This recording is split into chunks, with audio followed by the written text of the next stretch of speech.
ഇപ്പോൾ പണ്ട് അങ്ങനെയില്ല. ഞാൻ കരുതുന്നിരുന്നത് എല്ലാവർക്കും എന്നോട് ഭയങ്കര വാത്സല്യമായിരുന്നു, വലിയ സ്നേഹമാണ്, അങ്ങനെയുള്ള എല്ലാവരും പെരുമാറുന്നത്. അങ്ങനെയാണ്.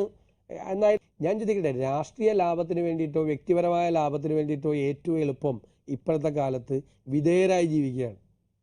പെട്ടിയൊക്കെ പിടിച്ച് നേതാക്കന്മാരുടെ സൗകര്യമായിട്ട് നടക്കുകയും അവർക്ക് വേണ്ടി സംസാരിക്കുകയും അവർ ചെയ്യുന്ന ചെറിയ കാര്യങ്ങളെ ഊതി വീർപ്പിച്ച് വലിയ കാര്യങ്ങളാണ് അവർ ചെയ്തത് എന്ന് വലിയ വായിൽ വിളിച്ചു പറയുകയും ഒക്കെ ചെയ്യുന്നതാണ് ഏറ്റവും ബുദ്ധി. ആരേന്ദ്ര തിളങ്ങുന്നു നിൻമുഖം ചന്ദ്രനെ പോലെ എന്ന് പാടിയ പഴയ രാജകൊട്ടാരങ്ങളിലെ വിദൂഷകരുടെ വേഷം, അതാണ് ഏറ്റവും നല്ലത് ഇപ്പോഴത്തെ കാലത്ത് വ്യക്തിപരമായ ലാഭം ഉണ്ടാക്കുന്നതിന് വേണ്ടി.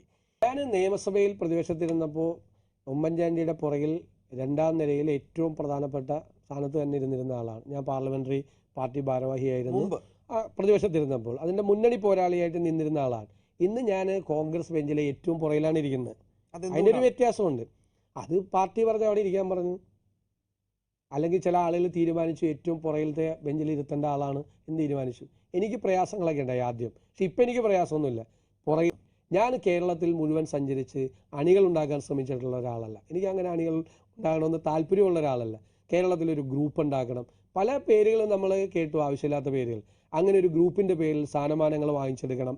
സ്ഥാനമാനങ്ങളൊക്കെ വാങ്ങിച്ചെടുക്കാനുള്ള വഴികളൊക്കെ എനിക്കറിയാം, ഞാനിത് കണ്ടുപഠിക്കുകയല്ലേ. പക്ഷെ ആ വഴികളിലൂടെ യാത്ര ചെയ്യാൻ ഞാൻ ആഗ്രഹിക്കുന്നില്ല. നമുക്ക് ചിലപ്പോൾ പെട്ടെന്ന് കോംപ്രമൈസ് ചെയ്യാൻ പറ്റില്ല. നമുക്കൊരു നിലപാടാണ് ഉള്ളത്. അപ്പോൾ വർഗീയ ശക്തികൾക്കെതിരായിട്ടുള്ള ഒരു പോരാട്ടം നടത്താൻ എന്നെ പഠിപ്പിച്ചത് കോൺഗ്രസ് ആണ്. ഞാൻ ആ കോൺഗ്രസിൽ നിന്നുകൊണ്ടാണ് സംസാരിക്കുന്നത്. അപ്പോൾ എനിക്ക് നിന്നുകൊണ്ട് എനിക്ക് കോംപ്രമൈസ് ചെയ്യാൻ പറ്റില്ല. അപ്പോൾ ഞാൻ ചിലപ്പോൾ അത്ഭുതത്തോടു കൂടി ഇത് വലിയ വായിൽ പറയുന്ന ആളുകൾ കോംപ്രമൈസ് ചെയ്ത് പോകുന്നത് കണ്ടിട്ടുണ്ട്. ഞാനിപ്പോൾ കേരളത്തിലെ സാമുദായിക നേതാക്കന്മാരെ പോലും ഞാൻ അവരെ കുറ്റപ്പെടുത്തുന്നില്ല. കാരണം എന്താണെന്നറിയോ, ഈ സാമുദായിക നേതാക്കന്മാർക്കല്ല പ്രശ്നം. ഈ സാമുദായിക നേതാക്കന്മാർ ഇരിക്കാൻ പറയുമ്പോൾ കിടക്കുന്ന നേതൃത്വം കേരളത്തിൽ ഉണ്ടായിപ്പോയതാണ് കേരളത്തിൻ്റെ ദൗർഭാഗ്യം. അല്ല, സംഘടനാപരമായിട്ടും രാഷ്ട്രീയ അതാണല്ലോ, ഒറ്റയ്ക്കാണല്ലോ, അതൊറ്റയ്ക്കാണ്, ഞാൻ ഒറ്റയ്ക്കാണ്. കാരണം ഒരു അപകടകരമായ ഒരു അംശം എന്നിലുണ്ട് എന്ന് ഒരുപാട് പേര് കരുതുന്നുണ്ടെന്ന് എനിക്ക് തോന്നിയിട്ടുണ്ട് ഇപ്പോൾ.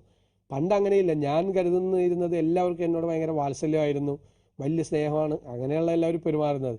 അങ്ങനെയാണ് എന്നായിരുന്നു എൻ്റെ ധാരണ. എല്ലാവർക്കും അങ്ങനെ ആയിരുന്നു എന്നായിരുന്നു എൻ്റെ ധാരണ.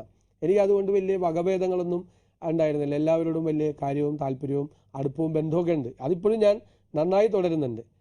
പക്ഷേ അങ്ങനെ കയറി ആരും സഹായിക്കാനുള്ള സാധ്യത കുറവാണ്. വളരെ നന്ദി. Thank you.